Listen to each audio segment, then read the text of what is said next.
Good afternoon to you all, colleagues. Good evening, good morning, depending on the time where you find yourself. For some of us right now, it's 8:04 a.m. Central Time. I understand it's 8304 in South Africa. It should be 2:04 in Cameroon. In East Africa, it should be 4:04 p.m. if I'm correct. Thank you all for making time and joining us in this important webinar. My name is Sambe. I'm a professor in supply chain management and a professor of supply chain management with Jackson State University and the president and CEO of the Advanced Institute for Supply Chain Research. Thank you for joining us this important webinar where we're going to talk about why procurement reform fails and what African institutions must do differently. I take this opportunity to serve you today as the host, and we would have the opportunity to set the scene for these important discussions.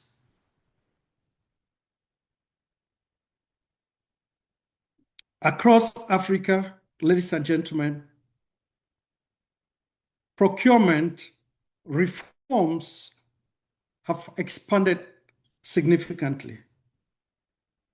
We have seen stronger laws being put in place, more oversight, and growing digital systems being implemented across different institutions.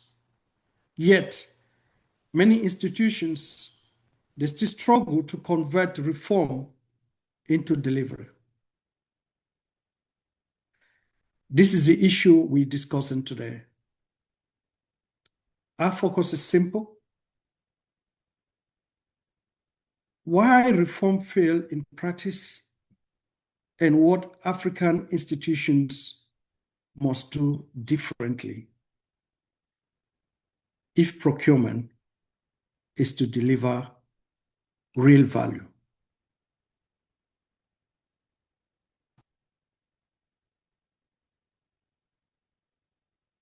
Colleagues,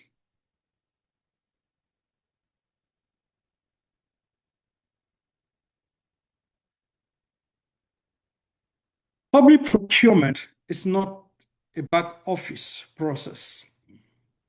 It is one of the main ways government turn public money into roads, medicines, schools, infrastructure, and services. And when procurement works, development moves. When procurement fails,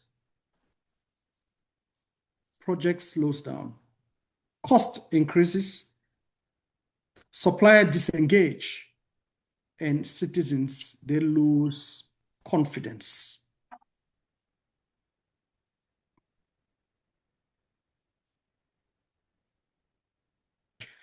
So, this conversation, colleagues, is not only about compliance.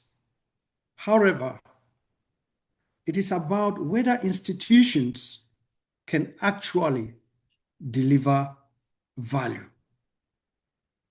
We have seen more reforms across the continent, as I've alluded, but often the same or similar outcomes.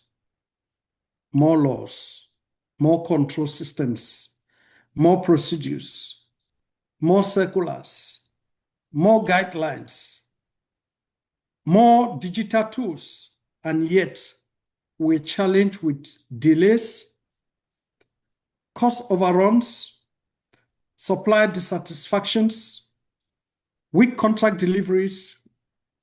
Often you find that there's lack of adequate consequence management. So the problem is not simply the absence of reform. The deeper problem is that reform on paper often does not automatically becomes performance in practice.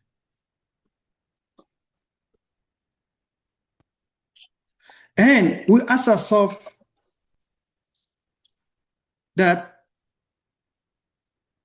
where systems break, where have the system breaks in procurement? Procurement systems usually break in spaces between policy and execution. The legal framework may exist, the rules may be clear, the institutions may formally be in place, but delivery still fails when these elements are not aligned in practice. That gap between design and execution is where many reforms they lose impact. So the real issue, ladies and gentlemen, is not only whether the rules are correct. The real issue is whether institutions can execute them effectively.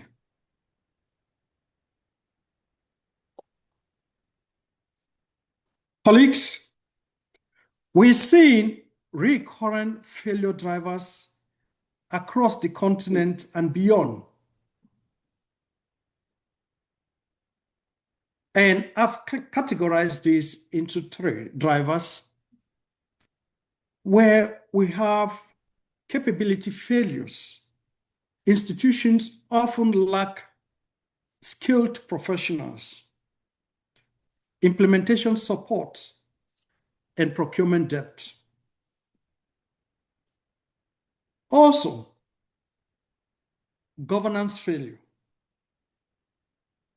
We have accountability is often unclear, enforcement inconsistent,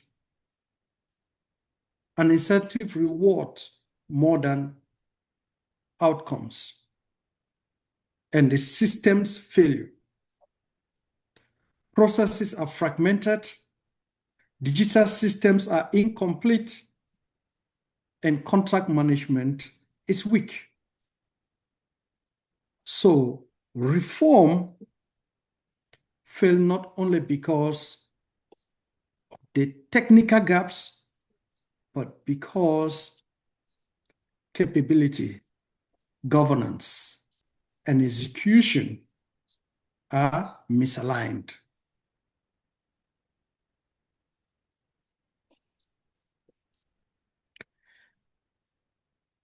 I have been able to look into some of the work that has been done by the World Bank in trying to give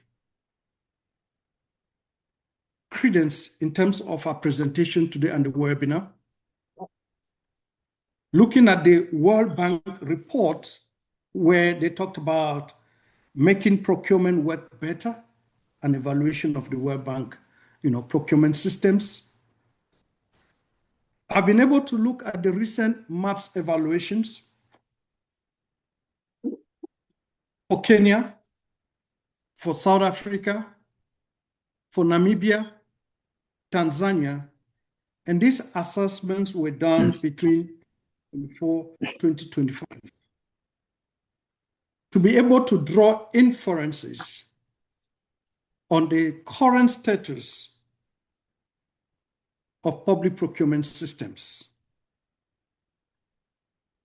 And based on this assessment, we realized that Kenya, for example, they have framework which is broad. They experience complexity and incomplete reporting and skills gap as well as late payment, which weakens procurement outcomes.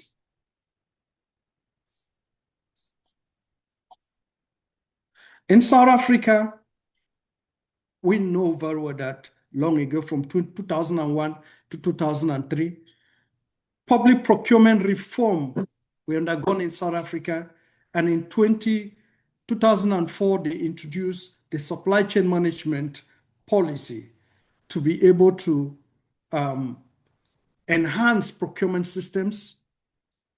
I've been privileged and I work on the system a lot, but to date, we still find that we still have gaps. In fact, ISCA did contribute in sending out contributions to the first draft of the public procurement bill in 2019.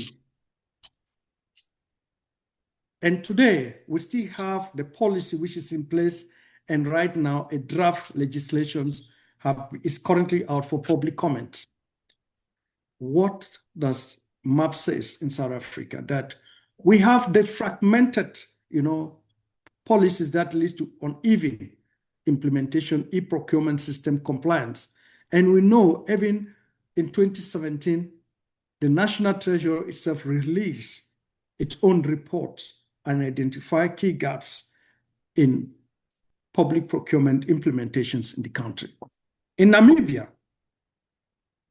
the report from MAPS indicates that we have low capacity and a low compliance mindset, which limits procurement effectiveness, resulting in staffing and underutilization of digital tools, which constrains performance. In Tanzania, we find that institutional process is visible, but we face delays, transparency weaknesses, and it limits the use of quality-based procurement, which constrains the result. So, ladies and gentlemen, across different systems, the pattern is similar. Reform exists, institutions still struggle to deliver. Now, what are we positioning in this conversation? We are positioning to the fact that there needs to be a shift in African institutional mindset. For many years, procurement reforms. Houston, can you mute yourself, please?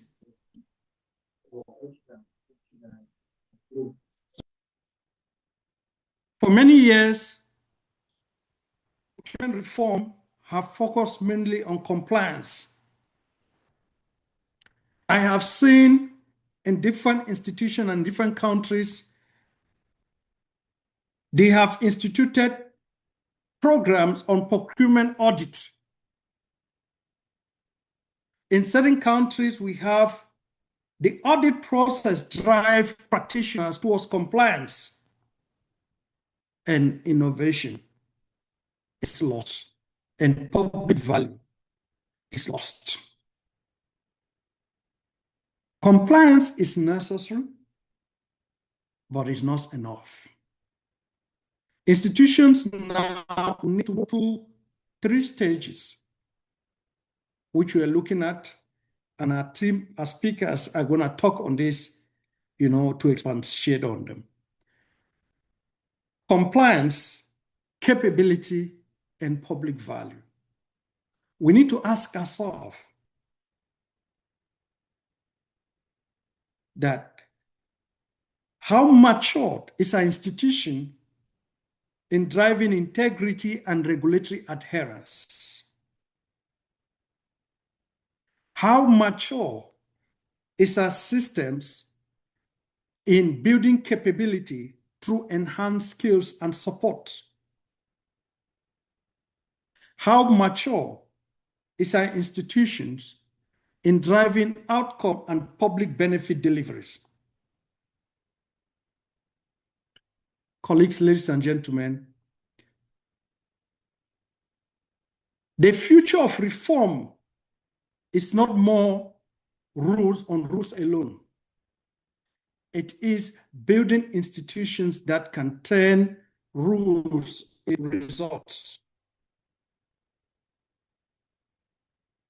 On this note, we have our expert team that will take on what I've alluded to and to be able to expand in the context. We're unfortunate we don't have Dr. Ngwenya for reasons beyond his control. We have Dr. Gladness Salema and Dr. Ted Walters, who are going to give a context. Dr. Salema would explore the institutional and governance gap that contribute to persistent underperformance in procurement processes within African institutions and their implication for service delivery. We have Dr. Ted, who will later on speak on emphasizing the importance of moving beyond compliance to public value. Ladies and gentlemen, I want to thank you for making time to be with us. And on this note, I'd like now to introduce our next speaker, Dr. Salema. While I'll be doing that, I'll encourage Dr. Salema, probably if you could, put on your slide.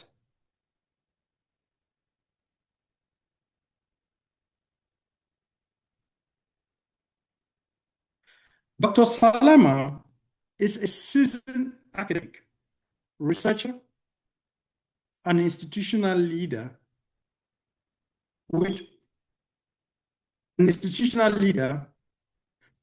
with over 20 years of experience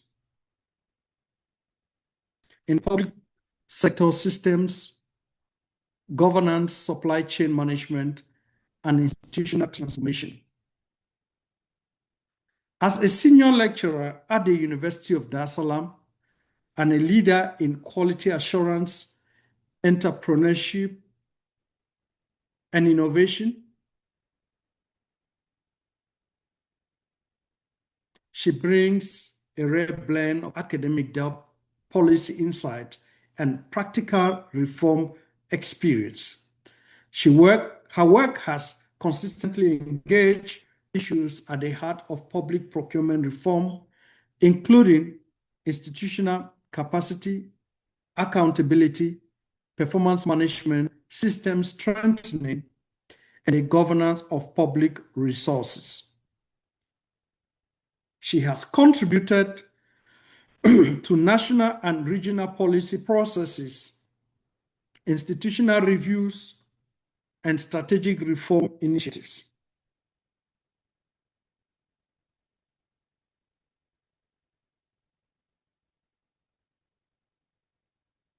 Her expertise in supply chain and public sector give her a strong platform to interrogate why reform often fail to translate into better results for institutions and citizens.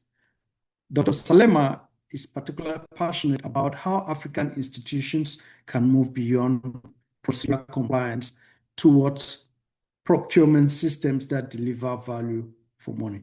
Ladies and gentlemen, please join me in welcoming our esteemed speaker, Dr. Gladness Salema.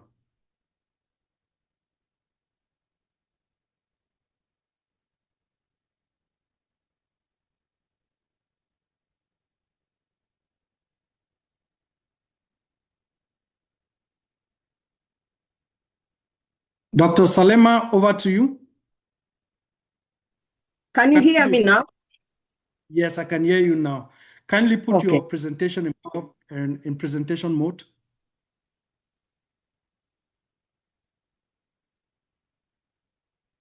Are we there now? Yes, thank you very much. Over to you, Dr. Salem. Thank you so much, Prof. So I'll go straight to the topic, or I can say the key question that we have this evening here in Tanzania. Basically, we are trying to have a debate or a discussion on the institutional gap and trying to understand why our procurement systems, which we mainly see them as designed for compliance, they actually fail to deliver value. And I will bring out some general perspectives, but at the same time, I'll give some scenarios that are basically reflecting my country, that is Tanzania. So when we are talking about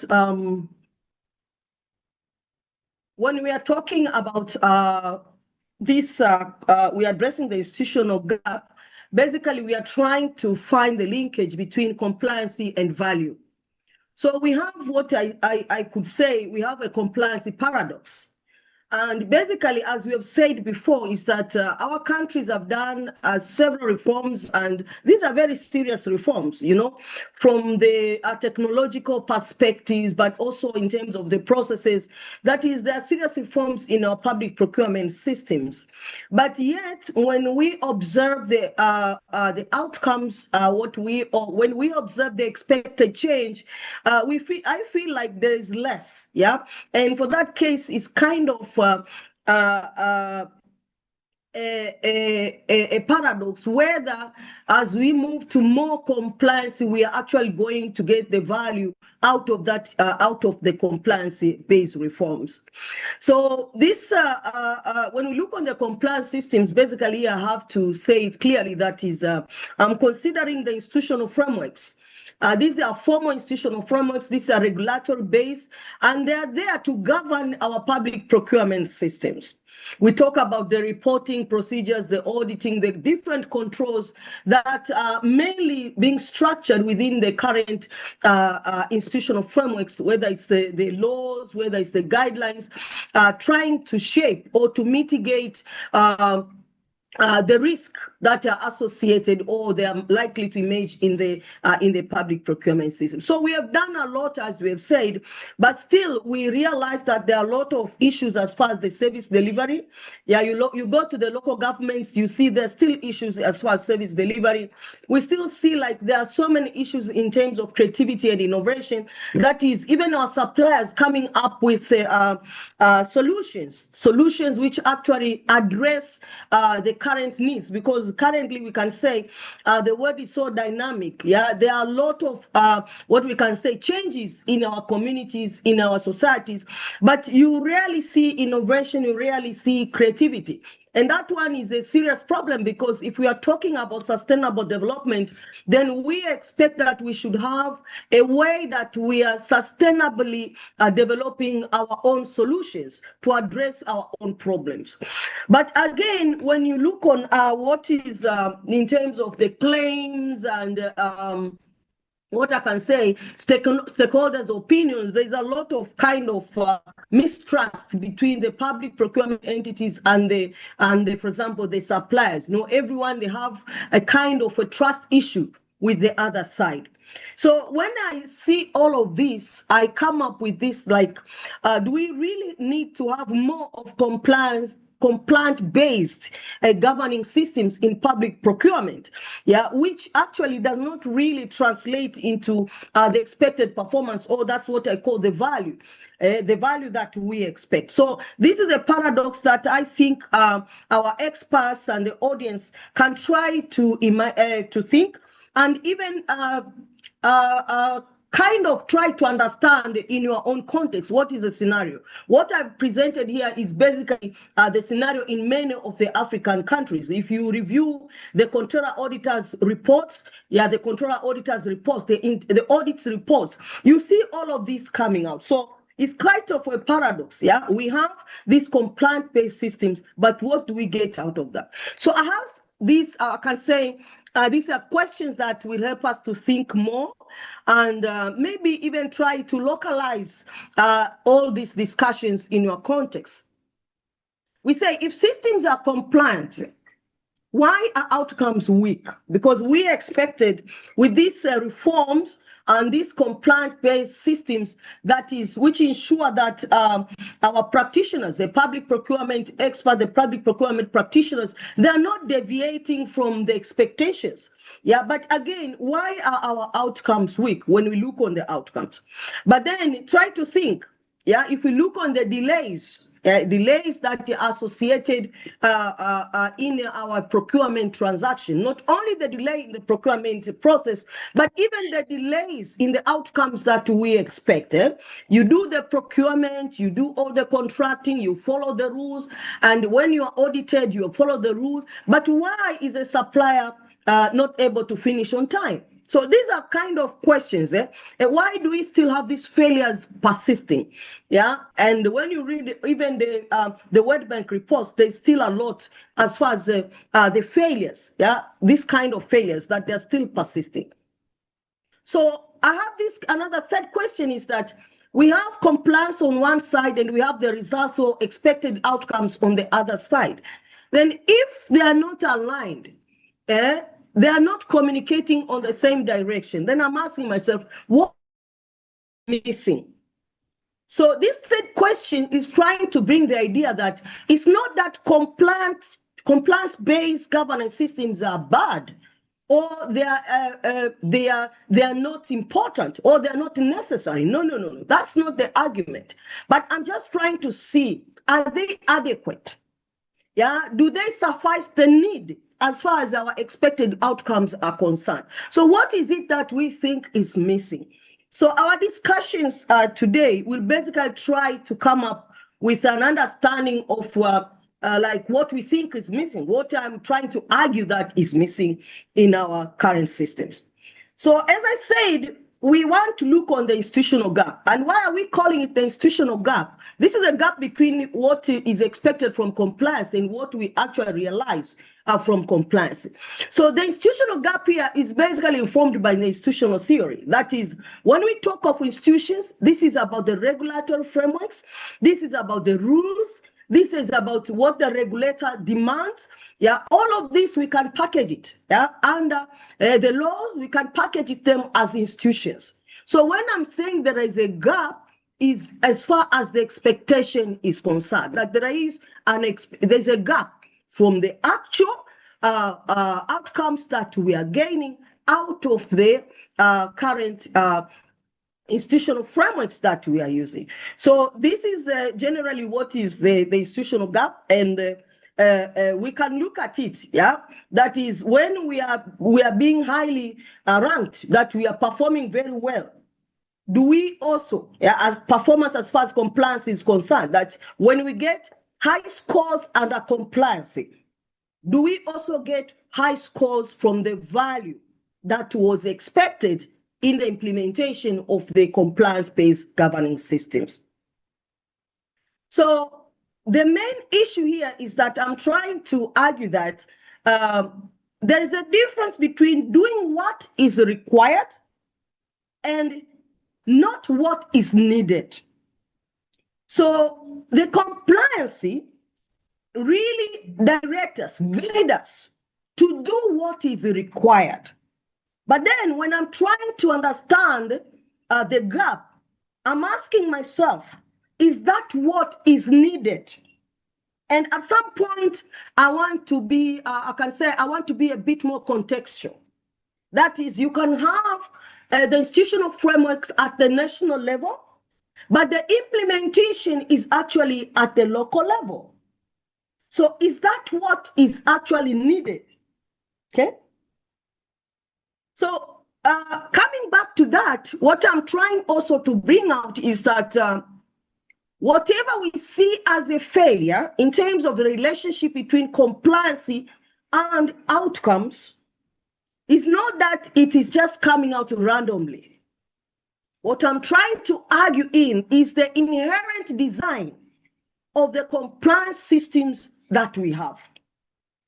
So our systems they are mainly designed, this is my argument now, trying to understand what is missing. At the design level, what I see is that our systems, our procurement systems, our public procurement systems are mainly designed to deliver compliancy. And for that case, you can say these are mainly designed to address the needs. To some extent or to a large extent, they're addressing the needs of the regulators. Yes, these regulators' priorities, interests might be addressing the local level, but might not be addressing the expected value.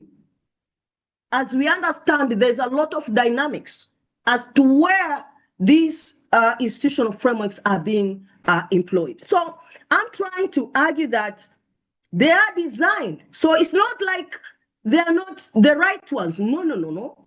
Maybe they're not the right ones. They're not properly designed to bring value, to deliver value, to give us efficiency, to give us sustainability, to give us the quality we want, to ensure inclusive development. And I'll give this as an example when I'm giving the real case of Tanzania. So that is the value that we expected, and it is within the institutional frameworks, which are compliance-based, okay? But in the real sense, they are not designed to deliver maybe the value that we are actually expecting. So there is generally a co-tension. This is now a co-tension between the compliance systems and the value creation ideologies. Okay, so with the current designs, that's my argument, they are actually different. What I'm trying to say, not with this same type of designs of our compliance systems will be able to meet the expected value.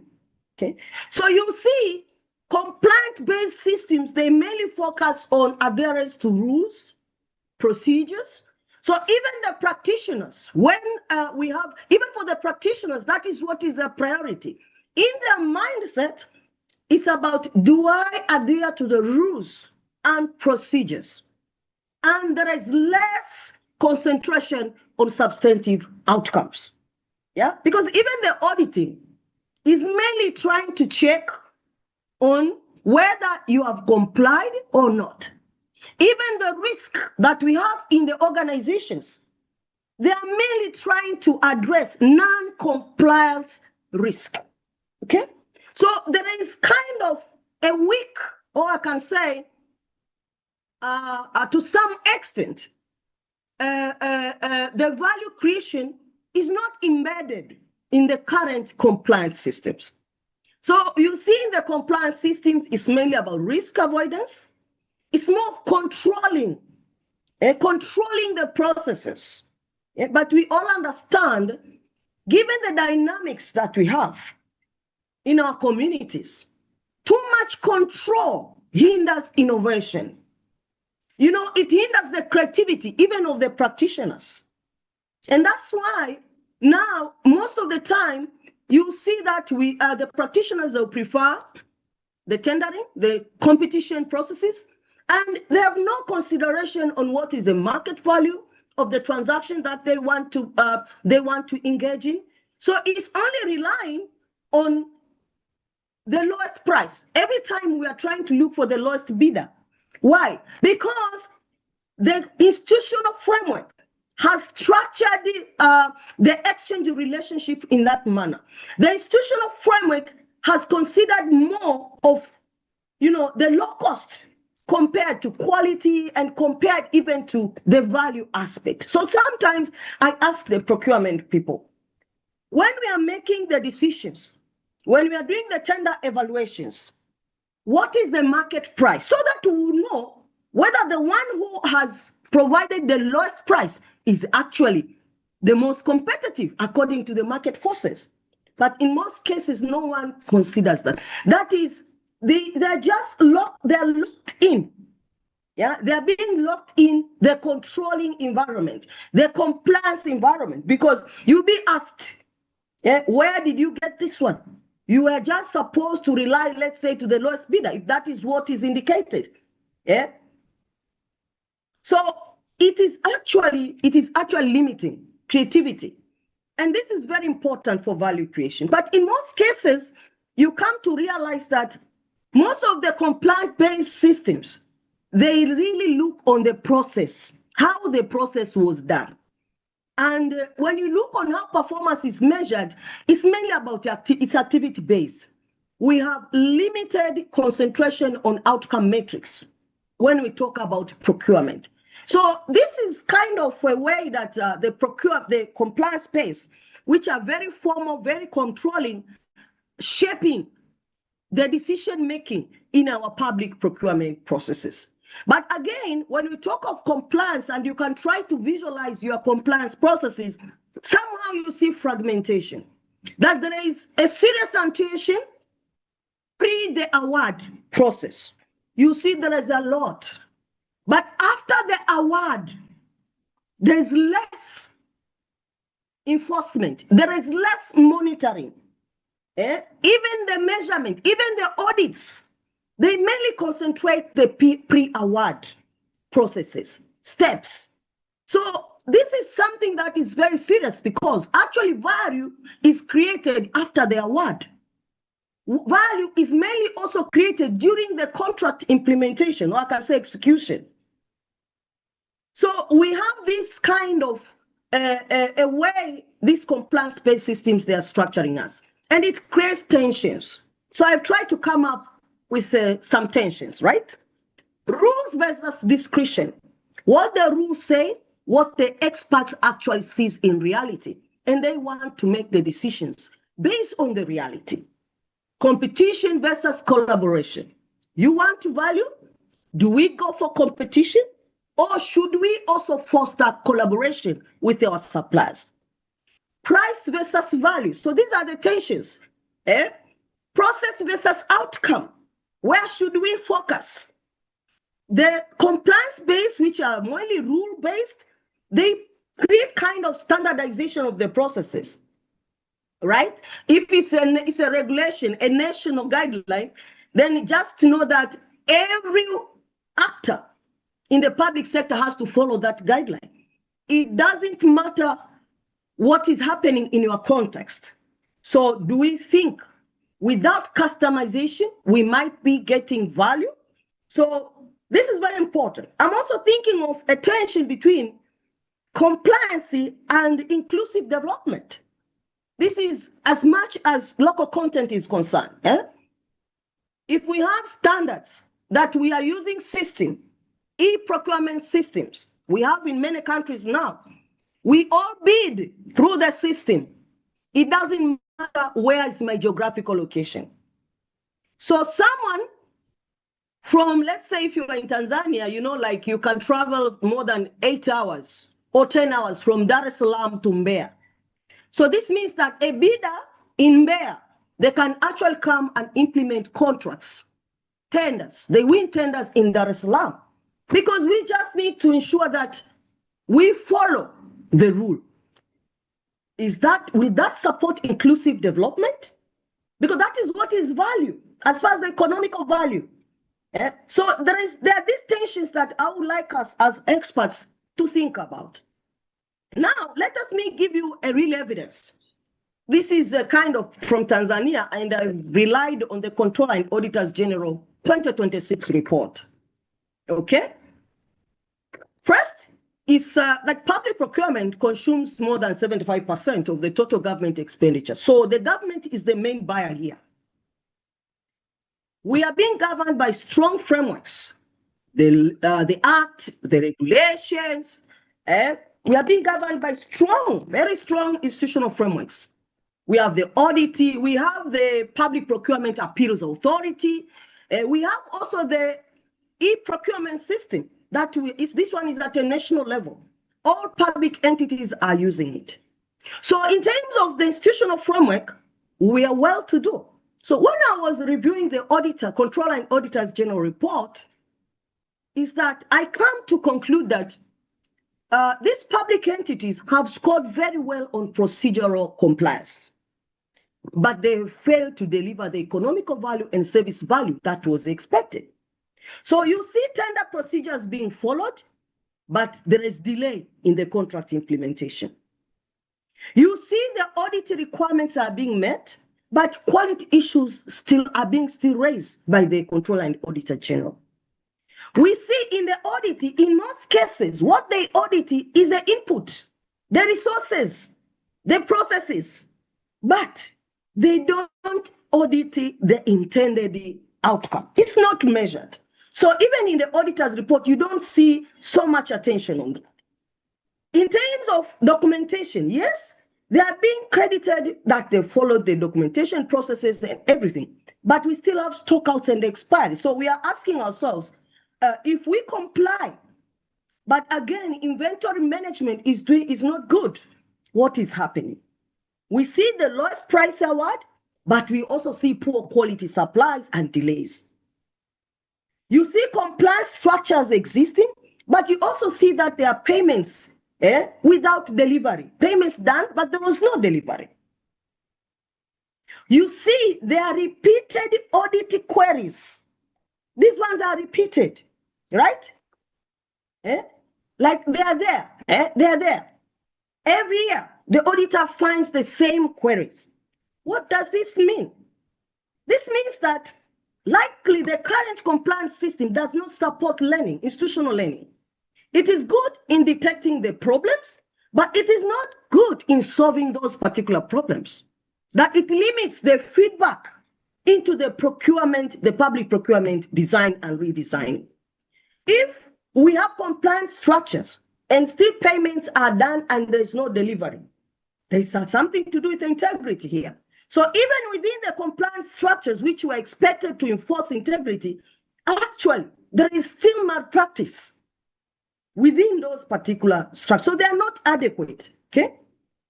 We see, what I can say is that this shows main attention is on whether we are compliant to the tendering phase, but there is less attention on the contract execution, okay?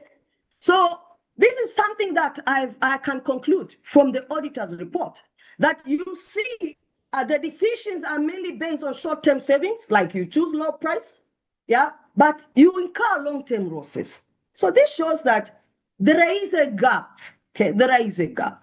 So I have some areas, or I can say somehow a way of understanding these failure mechanisms, the systemic dysfunction, about the fragmentation.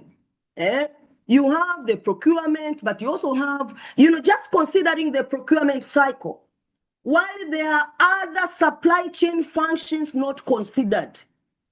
So you operate in a silo. At the end of the day, procurement will not give us the value that we expected. And all the design issues, as far as the institutional frameworks are concerned, I've considered them as systemic dysfunction. That you are over-concentrating on the pre-award process. The systems are not designed to see or measure value loss. They only enforce the rules. Okay, so all of these are kind of a systemic dysfunctions that they are contributing to the failure.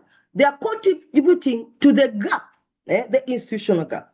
We have highly prescriptive governance codes, which create uniformity. Yes, it might be very okay. But then we are also diverse. So it is limiting the thinking.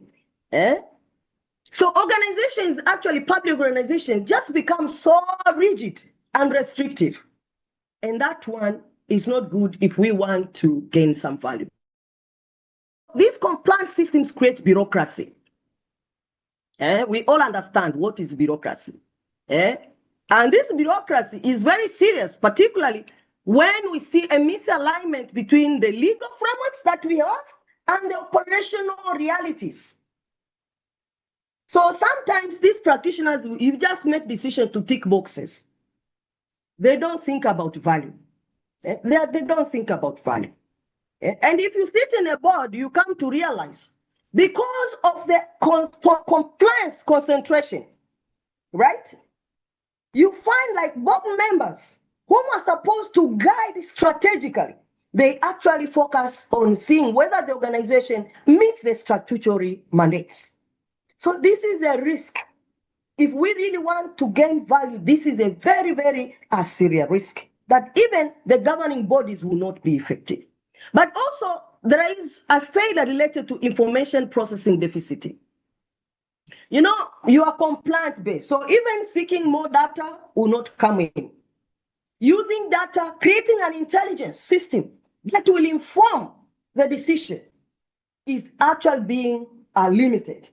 So most of the cases, our practitioners make decisions, our experts make decisions, tender boards make decisions without intelligence. Without intelligence. So that is something that I think is something that we can try to look at. Another area is the way these compliance systems actually contribute to behaviors misalignment. Okay? You know, you can hide yourself under compliance. A practitioner can hide under rule compliance and not do what they were supposed to do. I've given an example. They are supposed to do some market analysis. They won't do it. They are hiding under compliance. Okay? So this compliant base has created a shift from doing the right thing to doing what is required based on the rules and the procedures. And for that case, accountability is becoming a procedural aspect and not being binded by value. And this is very serious. This is very serious. Yeah? Like accountability is not based on outcomes. It's mainly based on procedures. And as we understand, we cannot predict opportunism, like self-interest seeking behaviors. So with this compliant base, which are mainly rule governed, they have limited capacity to predict the risk for opportunism. So if we just rely on them, that's where you see you have the compliance structure, but at the same time, suppliers are paid and they're not delivering. Okay. Another area that I think is very important is on the regulatory capture. That the compliance systems actually kind of tying the organization. They lock in the organization within the regulatory environment. Okay. While procurement rules exist to ensure fairness, efficiency, and value for money, but those requirements might not ensure that at a local level where they're actually doing the procurement. So compliance then becomes more performative, satisfying formal requirements rather than achieving the real outcomes which will transform our communities. Similarly, as I've said, for the boards. So these are the failure pathways. These are the failure pathways. That is, there's what is called a crowding effect. Okay?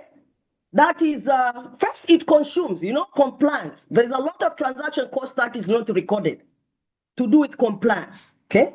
So it ties up also resources which would have been used for value creation. That is one. But we have also talked about the board's focus. These are the governing organs which give oversight to the organization. They become limited. They become less effective. But also, we look at it like, even in the internal audit, you can try to visualize the role of your internal audit in your organization. Most of them, they've become compliant-based and not strategic instruments. It's not captured. They don't capture strategic issues. Mainly, it's about compliance. And most of the time, we are crowded with compliant-based metrics like performance measurement, key performance measurements, indicators, and there is less. There is less with the value base. So that is under the crowding, being crowded by compliance. But then it creates also a rigidity effect. When you have uniform governance rules, without considering your organizational context, you just rigid, and the rigidity will not create any innovation. We cannot leverage from the local potentials that we have. Okay.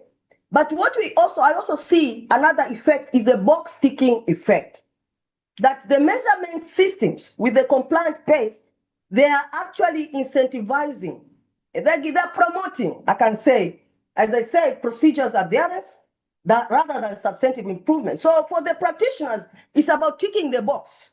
I've done this, I've followed this process, these steps, I've followed what is in the tender document. So you tick, okay? But we forget about thinking about substantive improvement, okay? So what I'm trying to argue, compliance-based are not bad, but it becomes very dangerous if it replaces our thinking, if it replaces the experts' opinions, if it substitutes accountability to value, if it disconnects from the strategy, organizational strategies. And what I want to say is that if you are so much compliance-based, you score high in compliance, but low in impact. We won't see the impact from our organizations having public procurement and compliance. So these are effects that I came up with.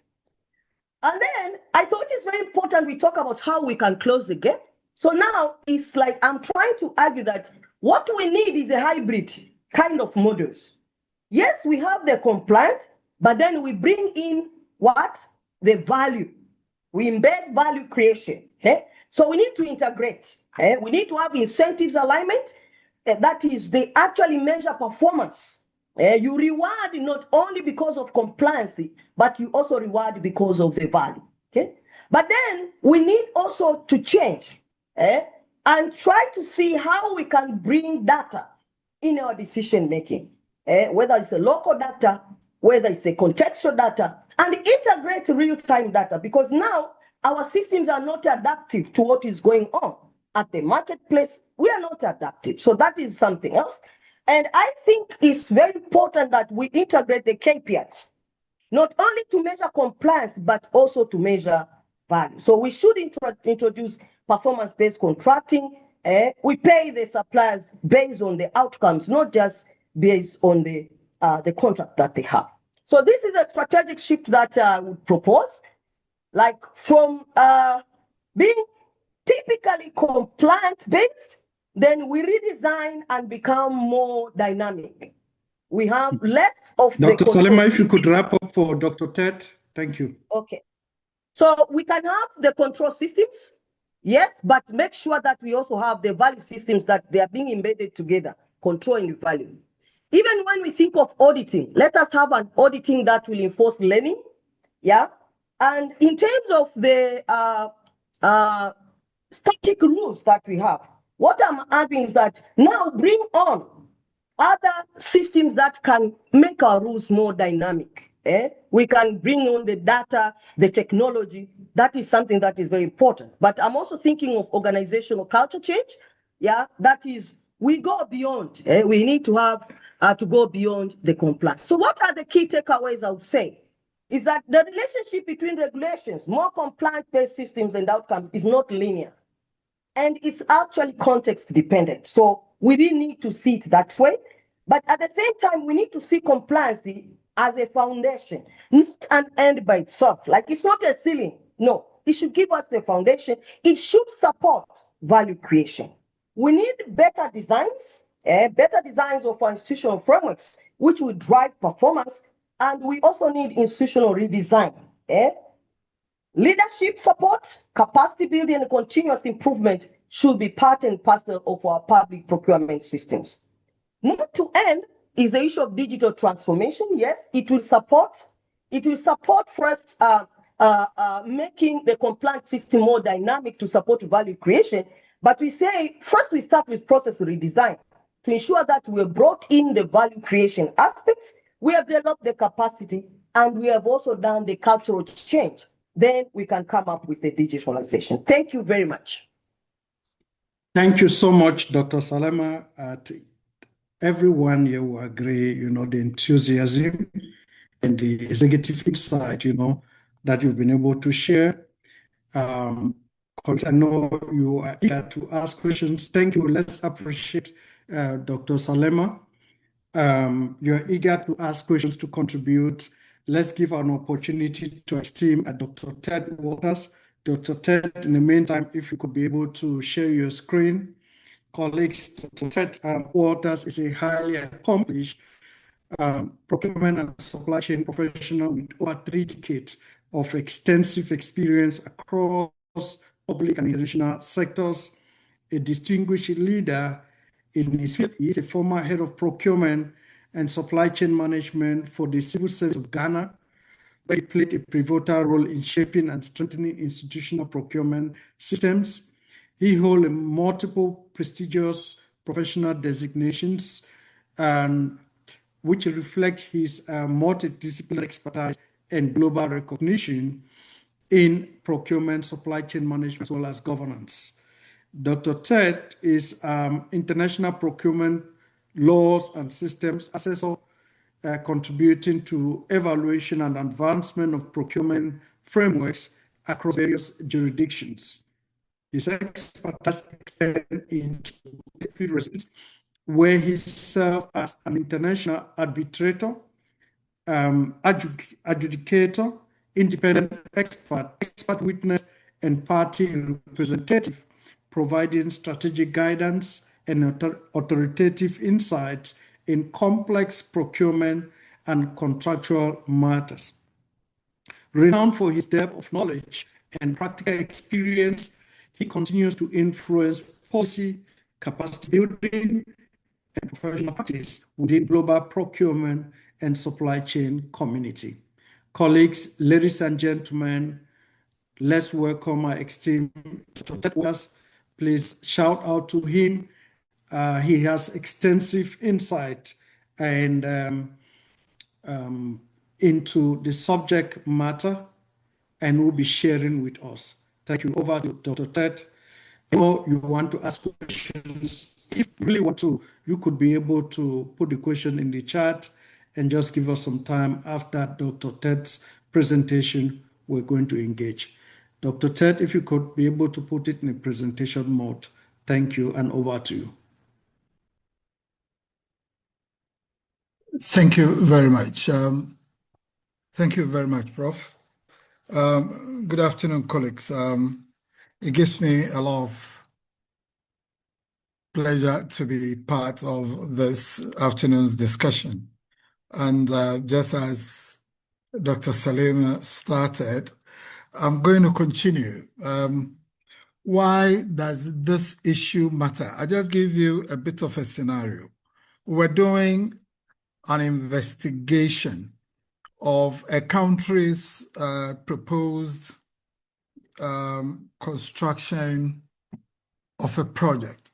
This project, after they've spent, in fact, initially it was targeted around 60 million, but in the course of the project, they had already expended 98 million US dollars, and the project currently is still at the base where it was excavated, the steel beams were put in place, and it was said that $98 million was already expended. I believe that you and I, as procurement people, will start shaking our heads and keep wondering how come at this base stage we would have consumed such money. But when the argument was going on, one of those 4 big external, internationally famous auditors were consulted to conduct audit investigations. And guess what it came out with? They said that all the funds that were utilized were in compliance with the contract. So there's no pilferage, nobody is stealing any money. Further investigations are yet to be conducted, but where it stands now is the auditors are saying that regardless of the level at which we are, there is no evidence that any funds have been stolen.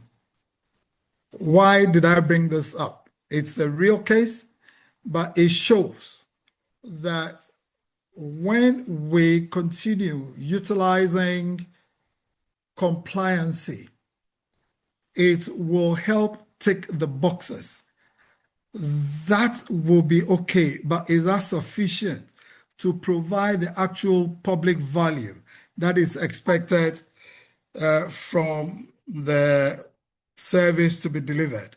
And that is the question the countrymen are struggling to answer.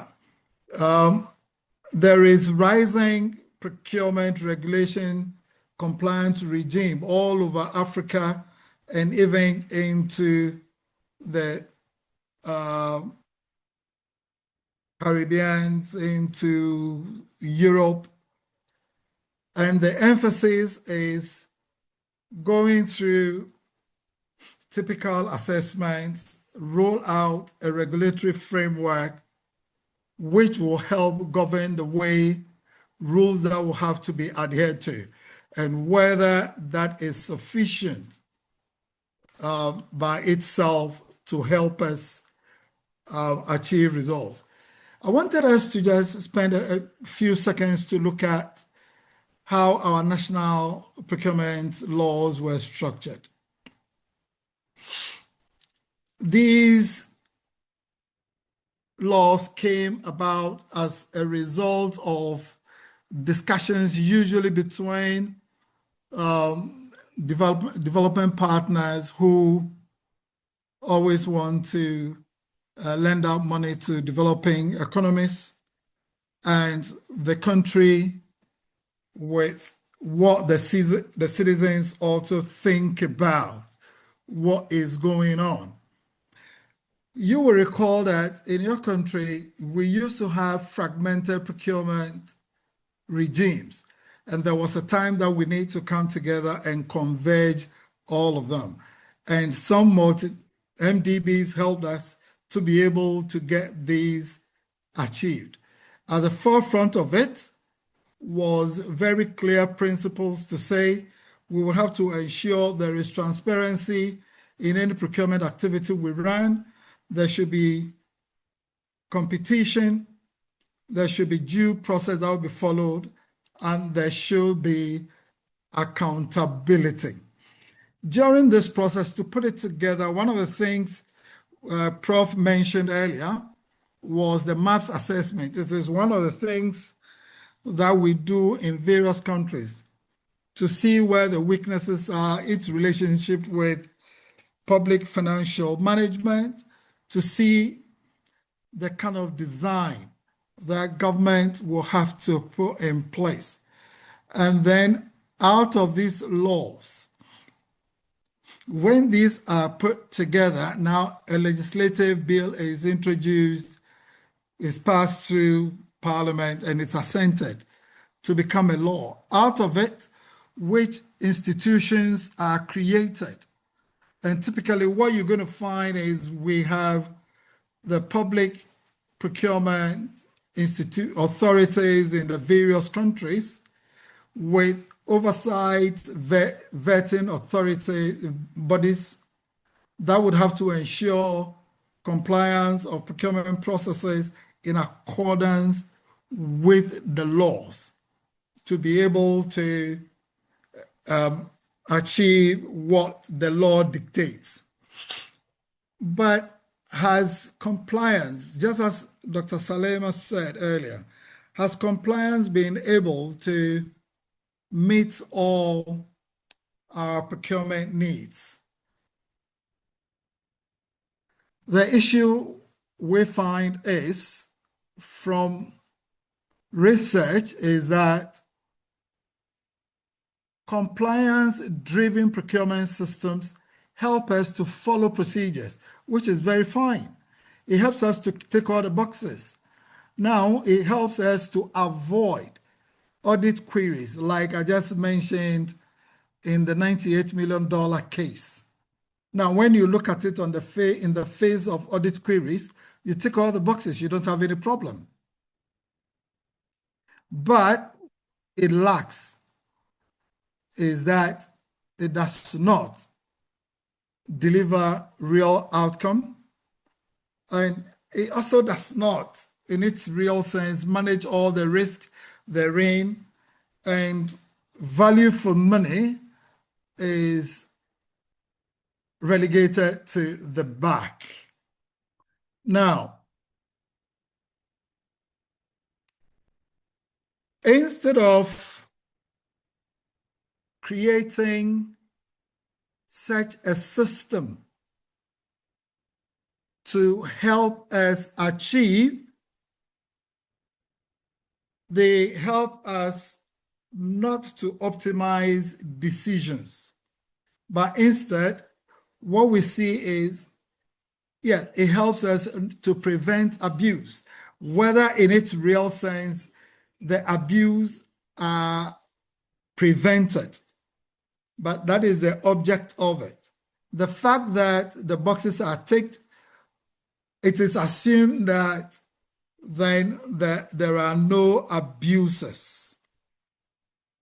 It is extremely important that when these laws are put in place and the procurement laws come into being, all the regulatory institutions that come up with it would have very clear governance systems to help achieve what the citizens would always want to find out about. Whether the process that any institution used followed the process or whether the impact was delivered. What high-performing organizations will usually do differently is that they look at compliance and they say, yes, we think it is necessary, but it is not sufficient for our work. Instead, what we want to do is to kind of start thinking about reorienting our systems to be able to produce outcomes. We should be able to create value from our processes and not necessarily just making risk avoidance as the typical hallmark. That in every single thing that goes out, what we try to look for simply the risk inherent. In moving from compliance and thinking about providing public value, then what comes to the fore for procurement organizations that want to stand out and do better is to start asking real questions. And we'll have to look at project outcomes in terms of its value proposition. What is the whole life cost of the product, and not just getting a low price bidder or tenderer to win. Look at what timely delivery schedules there are. To what extent are we using the power of this public value to influence economic development, thereby building the capacity of local businesses and trust and legitimacy and government overall delivery. Procurement will then have to be seen more as a strategic function where we would try to move away from our typical clerical activities and keep the approving roles, but dig deep a bit into early design, development participation, and be mindful that low value propositions are not always cheap. They are cheap in the face of it, but very expensive at the later time.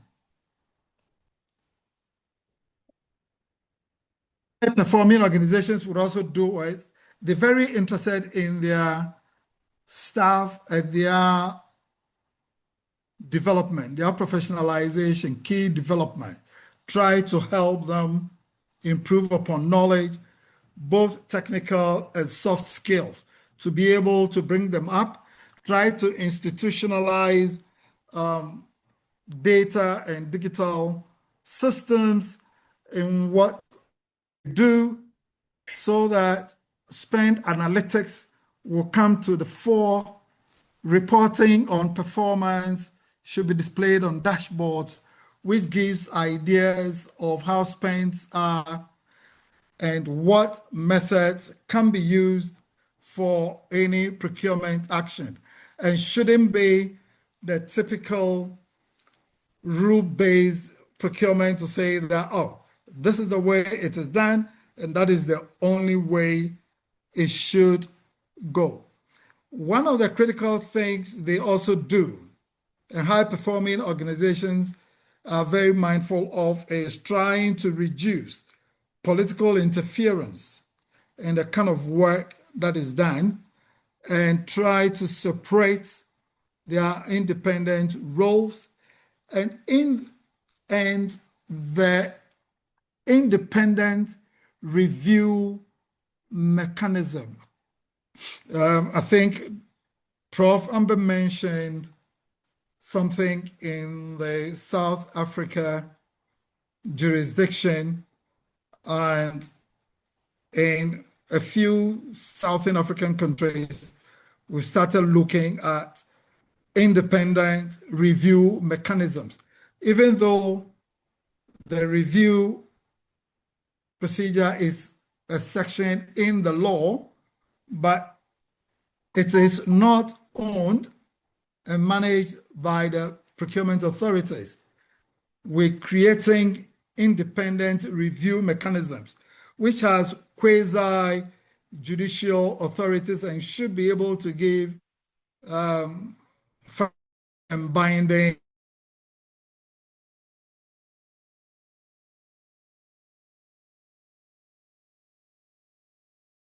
organizations to succeed. There are three things that comes to the fore that would have to be considered in order for us to move further away from compliancy to ensure that we achieve public value. And when I talk about public value, it goes a little beyond value for money. And here it says that if procurement stays at compliance, suppliers simply will learn how to win tenders, because they are complying with the dictates of the tender documents. But if procurement targets public value, then the suppliers will then have to then tend to deliver outcomes. And in delivering outcomes, it is no more necessarily just looking to win tenders. But what then they do is they want to see how they will be able to deliver the outcome. This should come up with a very deliberate strategy, which will have to look at how the technical capacity of the supply market is built, how they improve upon their financial strength, even in terms of contracts awarded. How often do we have to be paying these suppliers?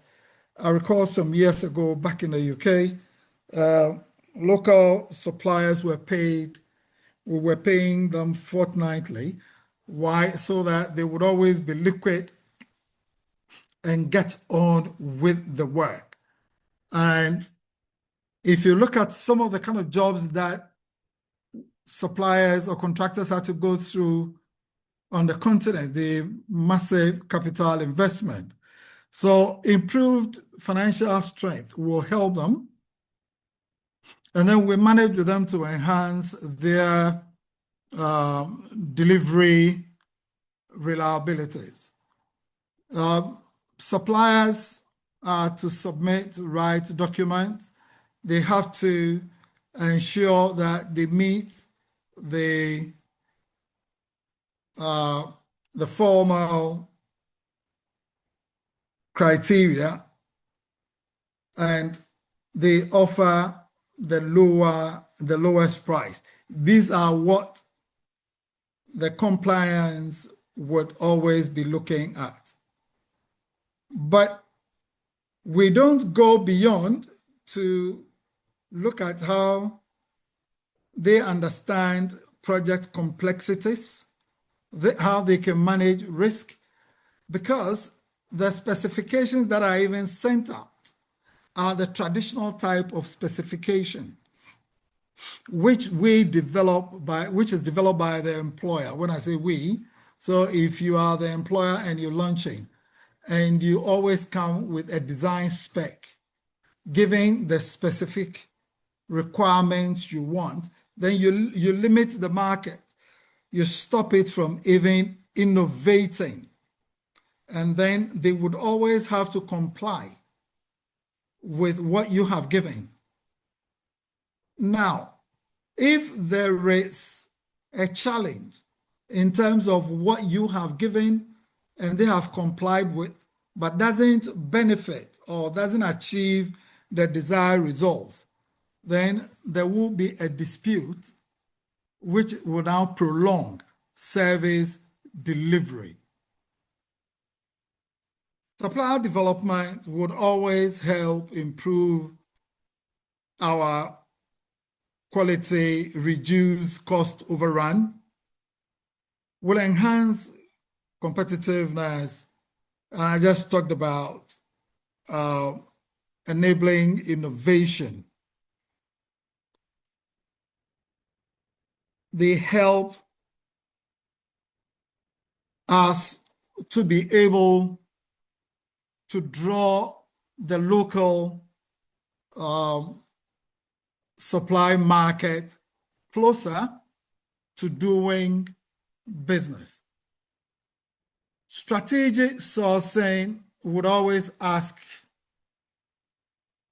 when you want to do your strategic sourcing in achieving public value, the two main questions you might want to be asking yourself is, did we follow the right steps in terms of what the law requires? Or did we choose the right solution? The right solution from the right market, the right cost, and the right outcome. I believe that rights, all of us are very conversant with them. So you structure your strategic sourcing to analyze your spend, your demand. You try to understand the supply market, and we look at what procurement strategies we need to put in place. If you talk about your spend analysis, where is the money going? So you should be able to target the market and know, in this year, we spent so much money in advancing such projects. And this is its impact on the organization, on the economy. You should be able to categorize the procurement portfolio. And I believe I don't need to go through the CrowdGIC. All of us are aware of that. And with CrowdGIC in mind, you would notice that there are times, situations might call for a deviation from the original default process of open competition. And that could lead you into a pre-qualified competitive process, or some have done what we call direct contracting or single sourcing. These are all dependent on what the spend is, what the market says, and the timing of what is required. I have one interesting story again on this, I think about 20 seconds. There is a country on the continent at the moment, they intended running the new political regime wanted to undertake road constructions throughout the country. Now, the speed at which they wish to complete some of the road projects is such that the assumption here was that going through an open process, which was going to invite the whole, and going through the sieving and everything was going to take too long a time. They resorted to restricted tendering for some, and some were on single source. The idea was to fast track it. It has its two sides, whether the mode of selecting these contractors justifies what they wanted to do or what the principle is to achieve. What I'm just saying is, at certain times, depending on the exigency on the ground, we might not necessarily follow just the default process. And of course, the law also makes room for this and gives specific schedules that one will have to go through before you be.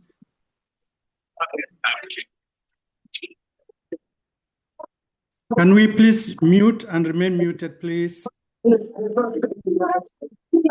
Thank you. Dr. Ted, maybe you can just push up. Thank you. Yeah, thank you. So with this, one of the things that comes to mind is in writing specifications for this, what just we keep back in our minds is we have to start thinking more of shifting a bit from giving out design specifications and think about performance specifications.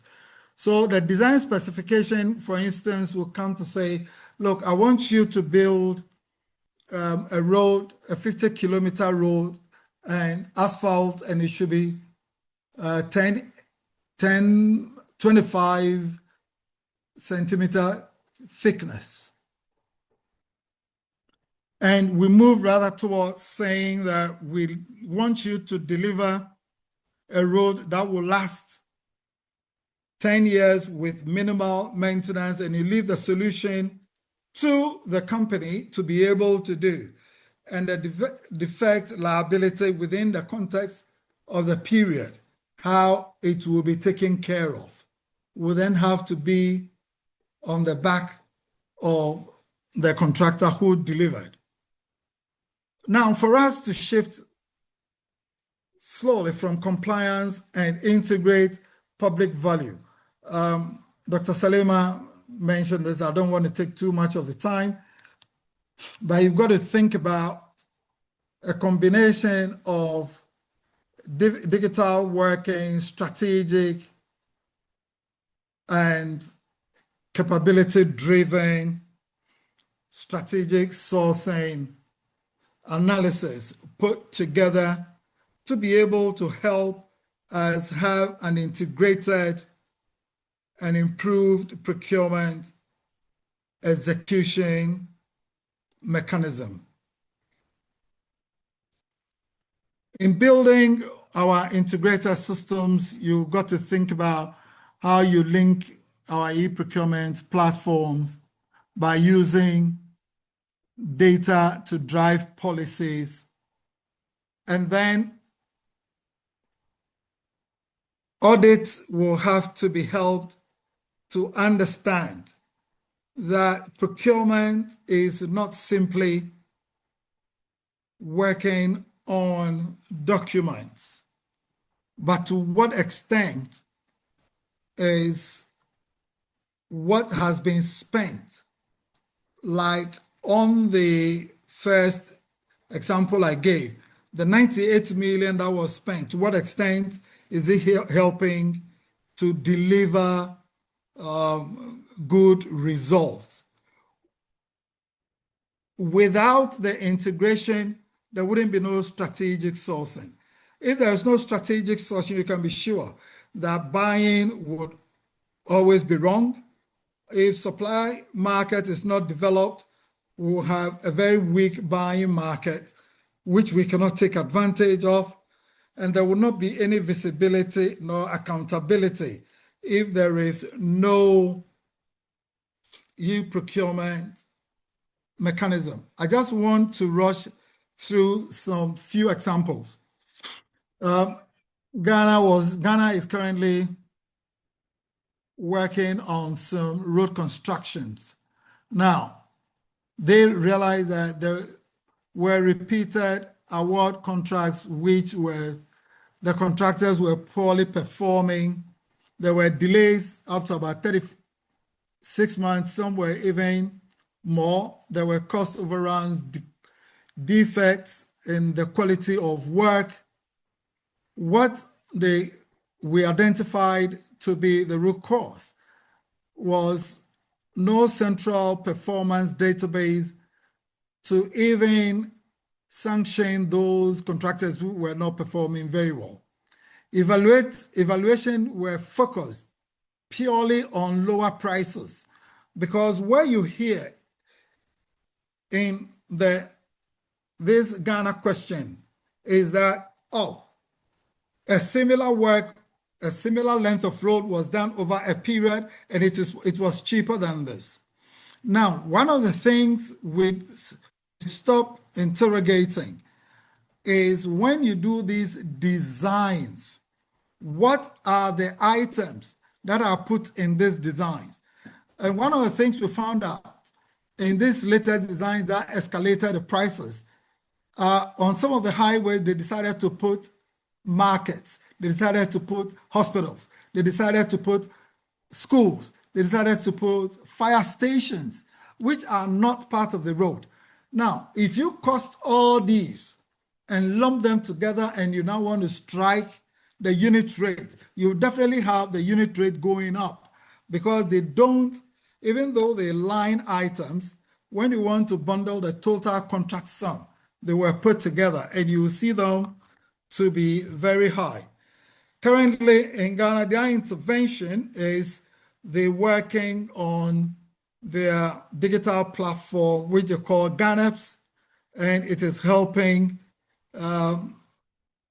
start gathering data, which will help to provide information into their supplier development. And it is hoped that this will help reduce the underperformance of contractors, improve completion dates, and cost controls. In the Nigerian power sector, where there is complex infrastructure projects, there is this grid rehabilitation, metering, and distribution upgrades, which are a bit of a problem. We realize that the causes of these challenges are because of the capital outlay. Most of these contracts are awarded to foreign EPC contractors, and they in turn subcontract to local companies. And that is how it goes. So the tender tends to be focused more on compliance, and that kicks away the local contractors who might not have the capital wherewithal. It is now a push towards redefining their specifications and moving it towards discussing megawatts to be delivered, the network availability, which will then now change the way the specifications are written, all in the wake of raising more local participation. The final, briefly, with the Kenya health system, there was weak visibility in terms of who are supplying, at what price, what kind of conditions are some of these medicines. The tracking of the prices, suppliers were a difficulty. Now, the intervention of the IFMIS is helping to establish framework agreements. Demands are being aggregated. Local suppliers are being trained on quality standards. And all these are to influence the standard rule-based to make sure that there is reduction in the kind of rules that are put in place, and suppliers are developed to also meet these rules at a center and see how they win projects. So I just have to skip that last one to look at this to say that procurement reforms fail not because Africa lacks laws, but because of lack in institutional discipline, political neutrality, professional capacity, enforcement credibility, impartiality, independence, and unbiased. So these are some of the things we find that organizations that are moving to high end are shifting slowly from rule-based into value-based. And with this value proposition, and not necessarily relying fully and wholly on just the rules, is helping change the dynamics.